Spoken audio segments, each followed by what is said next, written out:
എല്ലാവർക്കും നമസ്കാരം.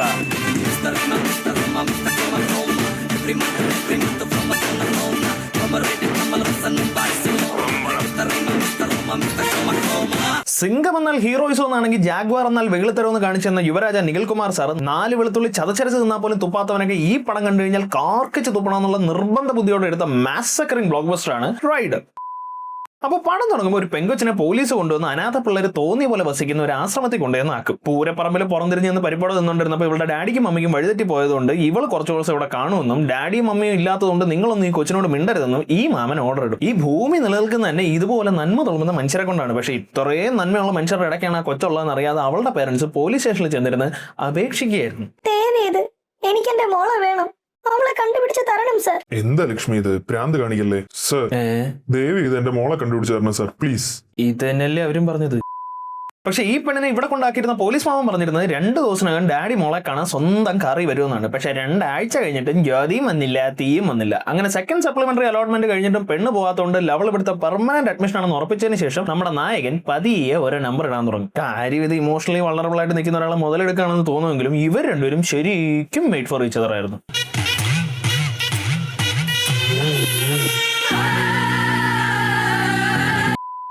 അപ്പൊ നമ്മുടെ നായകനും നായികയും നന്മയുടെ നിറകുടങ്ങളാണ്. തള്ളയെ കുഴിച്ചിട്ടിട്ട് ടോർച്ച് ലൈറ്റ് അടിച്ച് മുട്ട വിരിയിപ്പിക്കാമെന്ന് തോന്നുന്നവരെയൊക്കെ ഓക്കെ. പക്ഷെ ആ അടിച്ച അടിയിൽ മുട്ട വിരിഞ്ഞു കുഞ്ഞു പുറത്തു വന്നതെന്നൊക്കെ കാണിക്കുന്നിടത്താണ് ഈ പടം ഒരു കൊഴുക്കട്ട ക്ലാസിക് ആണെന്ന് ഞാൻ ഉറപ്പിച്ചത്. പക്ഷെ നന്മ ഇങ്ങനെ നിറഞ്ഞു തുളുമ്പുമ്പോൾ അവിടെ കൊണ്ട് നിർത്താൻ പറ്റില്ലല്ലോ. തള്ളക്കിളി ചത്തുപോയി, കുഞ്ഞിന് ഇനി ഭക്ഷണം വേണ്ടേ. അതുകൊണ്ട് നമ്മുടെ നായകനും നായികയും കൂടെ നിറഞ്ഞു തുളുമ്പുന്ന കുറെ നന്മ എടുത്ത് അതിന്റെ അണ്ണാക്കിലോട്ട് കമത്തി കൊടുക്കും. അങ്ങനെ ഇരിക്കുമ്പോഴാണ് ഇവരുടെ ഈ സാറ് ഇവരോട് സൈൻ ഇടാൻ പഠിക്കേണ്ടതിന്റെ ആവശ്യകതയെ പറ്റി പറഞ്ഞു കൊടുക്കുന്നത്. ഈടോ കിളവ 8 പൊട്ടും തിരിയാത്ത പ്രായത്തിൽ ഏത് കാർഷിക ലോൺ പാസ്സാക്കാനാണോ സൈനൊക്കെ ഇടാൻ പഠിപ്പിക്കുന്നത്? ആദ്യം ജീരകത്തലേന് ജനിച്ചു വീണ പക്ഷിക്ക് വെള്ളം കമത്തി കൊടുത്തു കഴിഞ്ഞാൽ അത് ചത്തുപോകുന്ന പഠിപ്പിച്ചുകൂട്.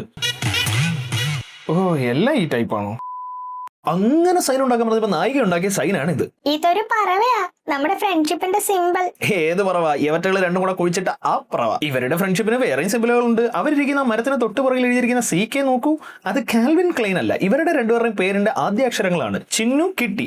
കിട്ടിയ കാര്യം പറയുമ്പോഴാണ് ഈ സൈൻ കാണിച്ച ഉടനെ തന്നെ ലവക്കലവളുടെ തന്തയെ തിരിച്ചു കിട്ടിയ. അങ്ങനെ ഏതൊരു നല്ല പ്രണയബന്ധത്തെയും പോലെ തന്ത പറഞ്ഞപ്പോൾ കാമുവിനോട് ടാറ്റ പറയാൻ ചിന്നു വന്നപ്പോൾ കിട്ടി പറയും, കിട്ടിയതോ കിട്ടി, എനിക്കത് ഭാഷ ബോധിക്കുകയും ചെയ്തു. പക്ഷെ ഇനിയിപ്പോ ഞാൻ ഉറങ്ങിയിട്ട് പോയാൽ മതിയെന്ന്. എന്തായാലും നീളത്തെ വലിപ്പിക്കുന്നു, എന്നാ പിന്നെ കൂർക്കം വലിക്കുന്നവരെ വെയിറ്റ് ചെയ്യുന്നതിൽ എന്താ പ്രശ്നം? അതുകൊണ്ട് ഞാൻ നീ തൂങ്ങിയിട്ടേ പോളെന്ന് ചിന്നു വാക്ക് കൊടുത്തു. പക്ഷെ ലെവൻ ഏതാണ്ട് മറ്റേ ശിവരാത്രി വ്യാചാരം തോന്നി. ഞാൻ ഉറങ്ങുന്നില്ലെന്നേ. ഓമന കുഞ്ഞേ ഉറങ്ങൂ കുട്ടാ കരളിന്റെ പുന്നാരമോനെ. അപ്പൊ ഇനി പാട്ട് പാടിക്കൊണ്ടിരുന്ന ഒരു കാര്യമില്ലാന്ന് മനസ്സിലാക്കി ചിന്നു ഉള്ള സമയം കൊണ്ട് സ്ഥലം കാലിയാക്കും. പക്ഷെ അവള് പോകുന്നതിന് മുന്നേ ഇവനോടൊരു വാക്ക് പറഞ്ഞിരുന്നു, ഞാൻ എന്റെ എല്ലാ പിറന്നാളിനും ഇവിടെ വരും, അതുകൊണ്ട് നീ റെഡി ആയിട്ടിരുന്നോളെ. അങ്ങനെ അവൻ ഒരുപാട് കാലം അവളുടെ പിറന്നാളിന് ബലൂണും കെട്ടി കാത്തിരുന്നു. ഒരുപാടെന്ന് വെച്ച് കഴിഞ്ഞാൽ അവളുടെ കളഞ്ഞുപോയ കമ്മല് കയ്യിൽ മോതിരമായിട്ട് ഇടാൻ പറ്റുന്നവരെ ഒരു 14 വർഷം അവൾ അവനെ ബെഞ്ച് ചെയ്യായിരുന്നു എന്ന് പോലും അറിയാതെ അവൻ കൊല്ലങ്ങളോളം ആ ബെഞ്ചിൽ തന്നെ ഇരുന്നു. അവിടെ നിന്ന് ആൽമരത്തിന് പേരിറങ്ങി, ഭരണം മാറി, നോട്ട് നിരോധിച്ചു. എന്നിട്ട് അവൾ മാത്രം വന്നില്ല.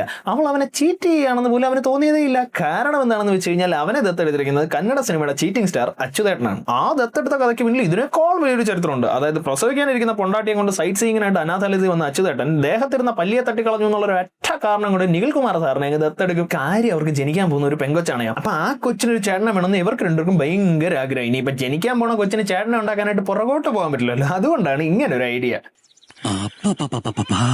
എന്താ പ്ലാനിങ്? മോളിന് താഴോട്ടല്ലേ കണക്ക്?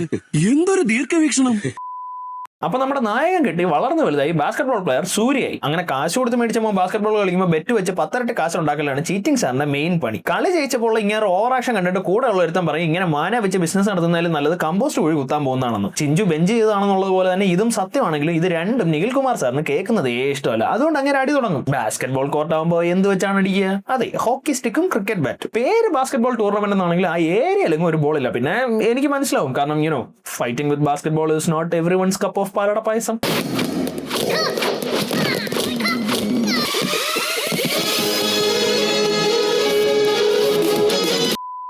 അങ്ങനെ കാശിന്റെ പേര് തല്ലുണ്ടാക്കിയ തന്തയെ രക്ഷിക്കാൻ തല്ലുണ്ടാക്കുന്ന മോനെ രക്ഷിക്കാൻ മോന്റെ നൻപന് കാശ് കൊടുക്കുന്ന തന്ത. ഇങ്ങനെ കാശിനോട് തീരെ ആർത്തിയില്ലാത്ത ഒരു പറ്റം ആൾക്കാരാണ് നമ്മുടെ നായകന്റെ ശക്തി. അപ്പുറത്ത് എല്ലാ പിറന്നാളും ആഘോഷിക്കാൻ അനാഥാലയത്തിലോട്ട് കെട്ടിയെടുക്കാന്ന് വാക്കും കൊടുത്തിട്ട് നമ്മുടെ നായിക ചിന്നു അങ്ങ് ദൂരെ ഓസ്ട്രേലിയ പോയി താമസിക്കുകയാണ്. ഈ ചിന്നു എന്നുള്ള പേര് ഓസ്ട്രേലിയക്കാരുടെ നാക്കിന് വഴങ്ങാത്തതുകൊണ്ട് അവള് പേര് സൗമ്യ എന്ന് മാറ്റി. അവള് രാവിലെ എഴുന്നേറ്റ് ഷോപ്പിംഗ് ഒക്കെ കഴിഞ്ഞ് തിരിച്ചു വന്നപ്പോഴത്തേക്കും അവളുടെ ഡാഡി പറയും, എന്റെ ഇന്ത്യയിലെ ബിസിനസ് പാർട്ണറിന്റെ മോൻ 1 വീക്ക് നിന്റെ കൂടെ ഈ വീട്ടിൽ താമസിക്കും, നീ അവനെ കെട്ടണോ?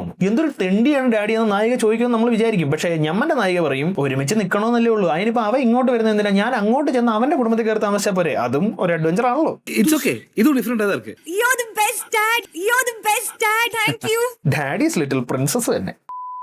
അങ്ങനെ നമ്മളെ ചിന്നു വണ്ടി പിടിച്ച് നാട്ടിലെത്തി. നേരെ ബിസിനസ് പാർട്ണർ മോന്റെ വീട്ടിലെത്തി. കല്യാണം കഴിക്കാനുള്ള ചെറുക്കനാണല്ലോ, അപ്പൊ പരിചയപ്പെടണമല്ലോ. അങ്ങനെ പരിചയപ്പെട്ട് കഴിഞ്ഞിട്ട് ഇനി ഉറങ്ങാൻ നേരം വരാമെന്ന് പറഞ്ഞ് ചിന്നു നേരെ വെച്ച് പിടിക്കും പഴയ കാമുകനെ കണ്ടുപിടിക്കാനായിട്ട്. പൊട്ടിപ്പൊളിഞ്ഞ് കിടക്കുന്ന ആശ്രമത്തിലോട്ട് കയറി വരുമ്പോൾ അവർക്ക് എന്തെന്നില്ലാത്തൊരു സന്തോഷം. ഈ പ്രാവിനെ നോക്കി ചിരിക്കുന്ന ഷോട്ട് ആക്ച്വലി ഒരു ഡയറക്ടർ ബ്രില്യൻസ് ആണ്. ചിന്നു പഴയതൊന്നും മറന്നിട്ടില്ലെന്ന് കാണിക്കാൻ. അങ്ങനെ പ്രാവിനെ തട്ടിയാലോ എന്ന് ആലോചിച്ച് ചിന്നു ഇങ്ങനെ ഇരിക്കുമ്പോഴത്തേക്കും അവൾക്ക് അവളുടെ കൂട്ടുകാരുടെ കോൾ വരും. അവന്റെ മണം എനിക്ക് കിട്ടുന്നുണ്ട്, അവൻ ഇവിടെ എവിടെയോ ഉണ്ടെന്ന് ചിന്നു. അത് നീ ഇരുത്തിയ വെഞ്ചി തന്നെ അവ ഇരുന്ന് സമാധി അതിന്റെ മണമായിരിക്കും എന്ന് കൂട്ടുകാരി.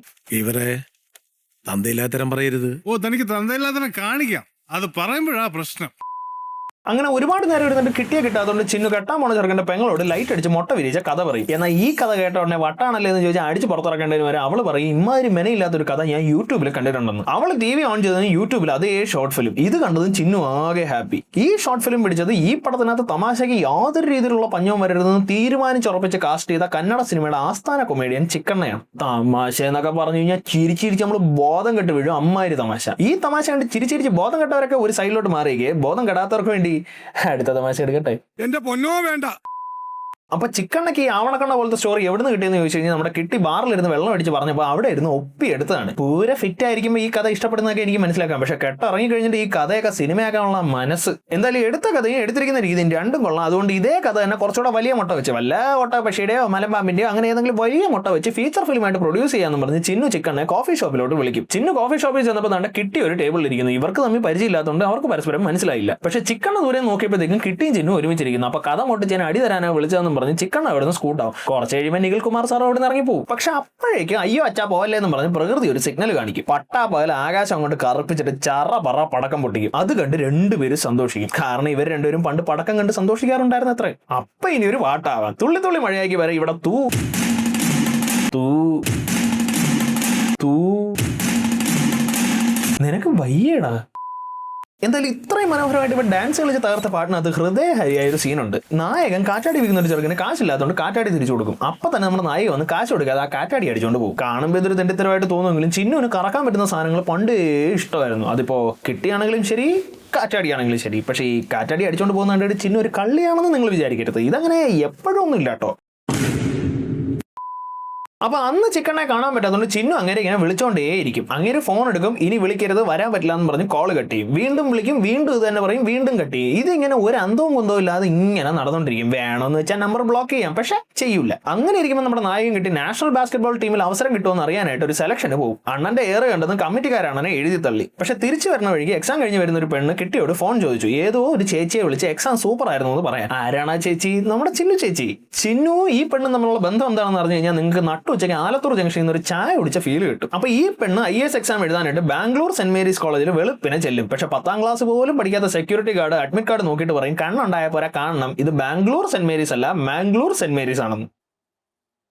അങ്ങനെ എന്റെ മോളുടെ IAS പോയെന്ന് പറഞ്ഞ് മമ്മി ഇരുന്ന് കരഞ്ഞോണ്ടിരിക്കുമ്പോഴത്തേക്കും നമ്മുടെ ചിന്നു ചേച്ചി വന്നിട്ട് രണ്ടുപേരെയും ഫ്ലൈറ്റ് ടിക്കറ്റ് ബുക്ക് ചെയ്ത് മാംഗ്ലൂർ സെന്ററിലോട്ട് കയറ്റിവിടും.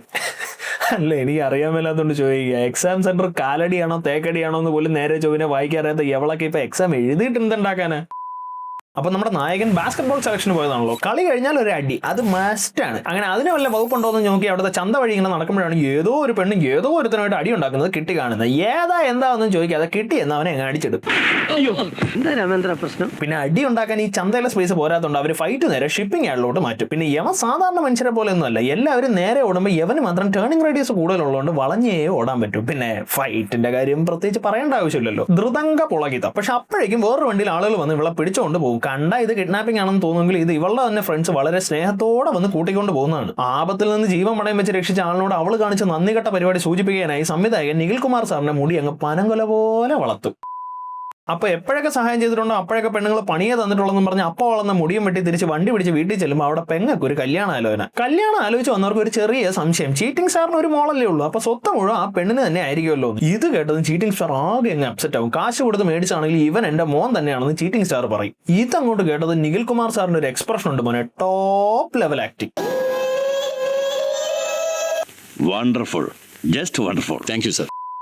പക്ഷേ ഇതേ സമയം നമ്മുടെ നായിക ചിക്കനെ റോഡിൽ വെച്ച് പിടിച്ചിട്ട് കിട്ടി എവിടെ ഉണ്ടെന്ന് ചോദിക്കുമ്പോൾ അങ്ങേര് പറയും അന്ന് പടക്കം പൊട്ടിയ ദിവസം ചേച്ചി ഇരുന്നത് കിട്ടിയുടെ ഓപ്പോസിറ്റ് ആണെന്ന്. അങ്ങനെ അവർ രണ്ടുപേരും കൂടെ അന്നിരുന്ന കോഫി ഷോപ്പിൽ പോയി CCTV ചെക്ക് ചെയ്ത് നോക്കും. വരാനും പോകാനും ഒറ്റ എൻട്രൻസ് മാത്രമുള്ള ആ കഫേയിൽ എവള് കയറി വരുന്ന ഫുട്ടേജ് ഉണ്ട്, യവൻ ഇറങ്ങി പോകുന്ന ഫുട്ടേജ് ഉണ്ട്. പക്ഷെ അവൻ കയറി വരുന്ന ഫുട്ടേജ് മാത്രമില്ല. പിന്നെ അവനെന്താ മാനസെന്ന് പൊട്ടി വീണോ എന്നുള്ള പോലത്തെ ലോജിക്കുകളൊക്കെ നമുക്കുണ്ടാവും. പക്ഷെ നമ്മളതൊന്നും നോക്കേണ്ട ആവശ്യമില്ല, കാരണം ആ സീനിന്റെ ഇമോഷൻ അത്രയ്ക്കുണ്ട്. അങ്ങനെ ചിന്നുവിന്റെ ഇമോഷൻ സഹിക്കാതെ റിസപ്ഷനിസ്റ്റ് ഒന്നുകൂടെ CCTV ചെക്ക് ചെയ്ത് നോക്കിയപ്പോൾ കിട്ടി മൂലയ്ക്ക് വെച്ചിരുന്ന ഒരു കണ്ണാടി ഇന്ന്.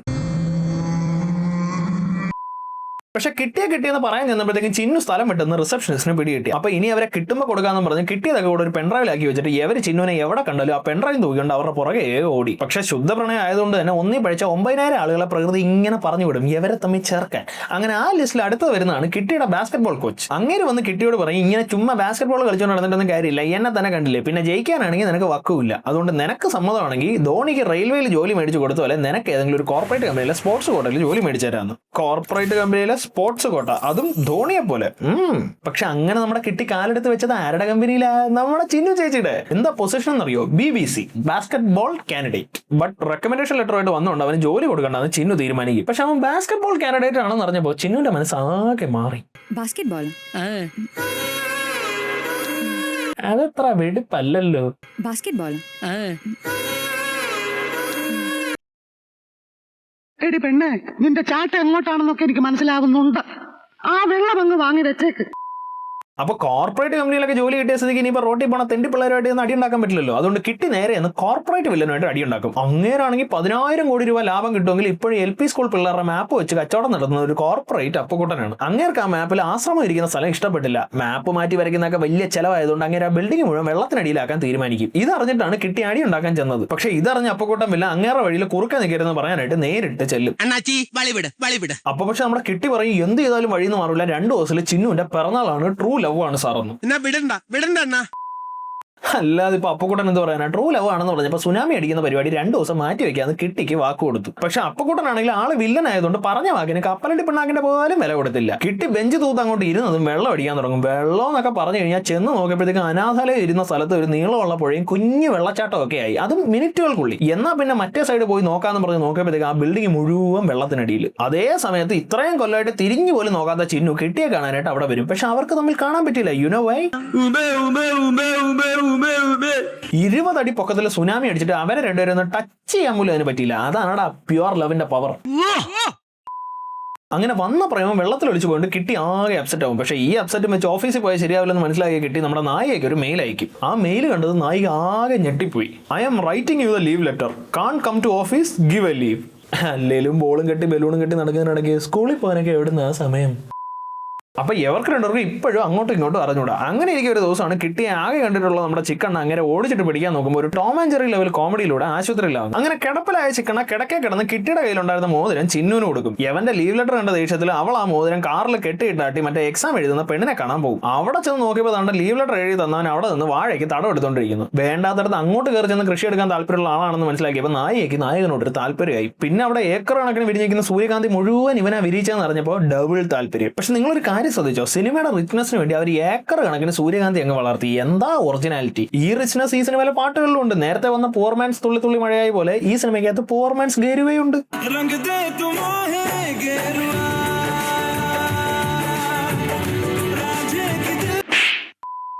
അങ്ങനെ കിളിച്ചു നിൽക്കുന്ന പൂക്കൾ കൊണ്ട് മനസ്സ് മാറിയുകൊണ്ട് തിരിച്ചു പോണ വഴിക്ക് കെട്ടിയെ കൂടെ കൂട്ടാന്ന് ചിന്നു തീരുമാനിക്കും. പക്ഷെ അവൻ വണ്ടിയിലോട്ട് കയറുന്നതിന് തൊട്ട് മുന്നേ കെട്ടിയിട്ട് ആട്ടിക്കൊണ്ടിരുന്ന മോതിരം എടുത്ത് അവൾ ബാഗിനകത്ത് വെക്കും. എന്തിനാണെന്ന് എനിക്ക് അറിഞ്ഞൂടാ. ഇനിയിപ്പോ കിട്ടി കാണാതിരിക്കാനായിരിക്കോ?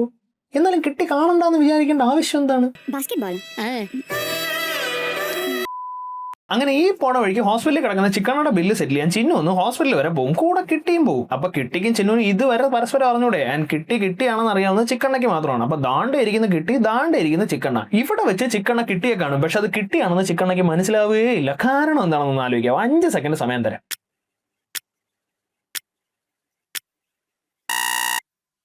ആക്സിഡന്റിൽ ഓർമ്മ പോയെന്നല്ല വിചാരിച്ചത്. ശേഷേ അതൊന്നുമല്ല. അപ്പൊ നമ്മുടെ കിട്ടി ഇവിടെ ഇങ്ങനെ ഇരിക്കുകയാണല്ലോ, നമ്മുടെ ചിക്കണ്ണ ഇവിടെ ഇങ്ങനെ നിൽക്കുകയാണ്. അപ്പൊ ഇങ്ങനെ ഇരിക്കുമ്പോ കിട്ടിയുടെ വീട്ടുകാർ എവിടുന്നോ പറഞ്ഞു വന്നൊരു കേക്ക് എടുത്ത് അവന്റെ മുഖത്തടിക്കും. അത് കാരണം ചിക്കണ്ണയ്ക്ക് അവനെ മനസ്സിലായില്ല. അങ്ങനെ കേക്കൊക്കെ തുടച്ച് അടുത്ത ദിവസം മറ്റേ ഷിപ്പ്യാർഡിൽ വെച്ച് രക്ഷിച്ച പെണ്ണിന്റെ അണ്ണൻ കിട്ടിയുടെ തങ്കച്ചിയെ പെണ്ണ് കാണാൻ വരും. അപ്പൊ ആ പെണ്ണിന്റെ വന്ന പറയും, എന്തായാലും ഒരു മോളെ ഞങ്ങൾ അങ്ങോട്ട് എടുക്കുകയാണല്ലോ, അപ്പൊ ഇവിടെ ഒരെണ്ണം കുറവായിരിക്കുമല്ലോ, അതുകൊണ്ട് എന്റെ മോളെ അങ്ങോട്ട് എടുത്തോളാം. ഇങ്ങനെ ബാസ്കറ്റ്ബോൾ സെലക്ഷൻ കമ്മിറ്റിയിൽ ഉള്ളതുകൊണ്ട് തന്നെ കെട്ടി കഴിഞ്ഞാൽ കിട്ടിയ ബാസ്കറ്റ്ബോൾ ടീമിലോട്ട് എടുക്കാന്ന് പറയും. അപ്പൊ ഇതൊരു വമ്പൻ ഡീലാണെന്ന് പറഞ്ഞ് ചീറ്റിംഗ് സ്റ്റാർ ആദ്യം തന്നെ ചാടി വീഴും. പാരലലി ചിന്നുവിന്റെ കല്യാണം ഉറപ്പിക്കും. എന്നിട്ടും ചിന്നു വിട്ടില്ല. അവള് പഴയ അനാഥാലയത്തിന്റെ പ്രിൻസിപ്പലിനെ തപ്പി പോകും. തപ്പി ചെല്ലുമ്പോഴത്തേക്കും അയ്യോ മോളെ ഒരു 10 മിനിറ്റ് മുമ്പ് വന്നുകൂടായിരുന്നു, പ്രിൻസിപ്പൾ ഇത്രയും കൊല്ലം ജീവിച്ചിട്ട് 10 മിനിറ്റ് മുമ്പ് അങ്ങോട്ട് മേലോട്ട് കെട്ടിയെടുത്തേ ഉള്ളതെന്ന് നാട്ടുകാർ പറയും. പക്ഷെ അപ്പൊ ചിന്നും വേണ്ട ഒരു പുല്ലും വേണ്ടെന്ന് പറഞ്ഞ് മറ്റേ പെണ്ണുമായിട്ട് ഓസ്ട്രേലിയ പോകാൻ ഇറങ്ങിയ കിട്ടി പ്രിൻസിപ്പലിന്റെ ആദരാഞ്ജലി പോസ്റ്റർ കാണും. ആ പോസ്റ്ററിന് ലോകത്ത് ഒരു ആദരാഞ്ജലി പോസ്റ്ററിനും ഇല്ലാത്തൊരു പ്രത്യേകത ഉണ്ടായിരുന്നു. ആശംസകൾ അറിയിക്കാൻ വിളിക്കുമെന്നും പറഞ്ഞൊരു ഫോൺ നമ്പർ. കിട്ടി അതിലോട്ട് വിളിച്ചെങ്കിലും ആരും എടുത്തില്ല. ഇതേ സമയം കിട്ടിയില്ലെങ്കിൽ എനിക്ക് ജീവിക്കണ്ടെന്ന് പറഞ്ഞ് ചിന്നു നേരെ വിഷം കുടിക്കാൻ പോകും. കറക്റ്റ് ആ സമയത്ത് തന്നെ മറ്റേ എക്സാം എഴുതിയ പെണ്ണ് അണ്ണൻ ഒരു ആശംസ വീഡിയോ അയച്ചിട്ടുണ്ട്, കണ്ടു നോക്കുന്നു പറഞ്ഞ് കൊടുക്കും. ചിന്നു ആ വീഡിയോ സൈഡിലോട്ട് വെച്ചിട്ട് വിഷം എടുത്ത് അണ്ണാക്കിലോട്ട് ഒഴിക്കും. അപ്പൊ ഇപ്പോഴും മറ്റവൻ ആശംസകളൊക്കെ പറഞ്ഞു കഴിഞ്ഞിട്ട് അവന് ജീവിതത്തിനെ പറ്റിയുള്ള കാഴ്ചപ്പാടുകളെ പറ്റി സംസാരിച്ചുകൊണ്ടിരിക്കുകയാണ്. എന്താണെങ്കിലും ചാവാൻ പോകുന്നത്, എന്നാ പിന്നെ ഇതും കൂടെ കേട്ടിട്ട് ചാവാന്ന് പറഞ്ഞ് ചിന്നു അത് കേട്ടോണ്ടിരുന്നപ്പോഴാണ് കിട്ടി പണ്ട് അവനൊരു അനാഥാലയത്തിലായിരുന്നെന്നും അവിടെ ചിന്നു എന്ന് പറഞ്ഞൊരു പെണ്ണുണ്ടായിരുന്നെന്നും അവര് ലൈറ്റ് അടിച്ച് മുട്ട വിരിച്ചിട്ടുണ്ടെന്നും ഒക്കെ പറയുന്നത്. Who the fuck sends a wish like that, bro? പക്ഷെ ആക്ച്വലി ചിന്നുവിന്റെ അവസ്ഥയാണ് പരിതാപകരം. കിട്ടിയും കിട്ടി, പണിയും കിട്ടി. ആൻഡ് ഇതേ സമയം കിട്ടിക്ക് ചിന്നുവിനെയും കിട്ടി. എമിഗ്രേഷനിൽ അവൻ കൊടുത്ത പേപ്പറിൽ അവളുടെ പറവ ഒപ്പ് വെച്ചിട്ട്. ആഹാ, രണ്ടും ഒരേ ഒപ്പ് തന്നെ. പക്ഷെ അവൻ ചിന്നുവിന്റെ അടുത്തേക്ക് പോകുമ്പോൾ മറ്റേ കോർപ്പറേറ്റ് അപ്പ് കൊണ്ട് ആളെ വിട്ട് കിട്ടിയെ അടിച്ച് തൂക്കും. തീരൂല, സീരിയസ് ആയിട്ട് തീരൂല അത്.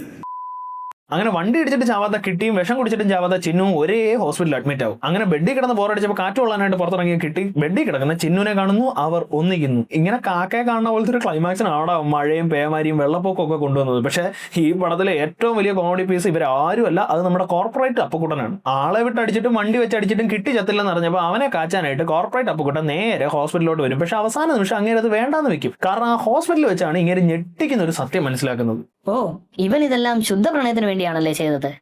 അടിപൊളി, വാ പോവാ. എന്നാൽ ഈ പടത്തിന് എന്തിനാണ് നിഖിൽ കുമാർ സാർ റൈഡർ എന്ന് പേര് വെച്ചത്? Very good question. See, I want to put it in one sentence, Andre. Riding on the journey of love anta. It's strongly motivated on love. Oh. So ಹಾಗಾಗಿ riding on the journey of love. Nikhil Kumar sir പറഞ്ഞാലും we also ride on love. So നിങ്ങൾക്ക് ഈ video ഇഷ്ടപ്പെട്ടിട്ടുണ്ടെങ്കിൽ make sure to like, share and most importantly subscribe. കാരണം your love means a lot to us.